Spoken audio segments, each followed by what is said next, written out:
आमदार रोहित पवार हे उपोषणाला बसणार आहेत. शेतकऱ्यांच्या कर्जमाफीसाठी रोहित पवार उपोषण करणार आहेत. पंढरपूरमध्ये 12 जून पासून ते उपोषणाला सुरुवात करणार आहेत अशी देखील माहिती समोर येते आहे. राष्ट्रवादी काँग्रेस शरदचंद्र पवार पक्षाचे आमदार रोहित पवार हे उपोषण करणार आहेत. शेतकऱ्यांच्या कर्जमाफीसाठी पंढरपूरमध्ये 12 जून पासून ते उपोषण सुरू करणार आहेत.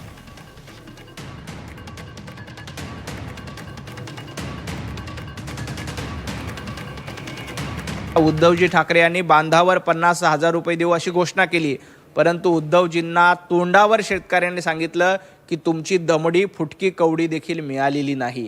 रोहित पवार महाविकास आघाडीचं सरकार असताना ज्यांनी शेतकऱ्यांना लुटलं, एवढंच नाही तर शेतकऱ्यांवर गोळीबार करणारे हे तत्कालीन राष्ट्रवादीचे नेते होते. हे रोहित पवार विसरलेत का? आपल्या आजोबांच्या काळात शेकडो शेतकऱ्यांच्या आत्महत्या झाल्या, तेव्हा तुम्हाला अन्नत्याग आंदोलन सुचलं नाही.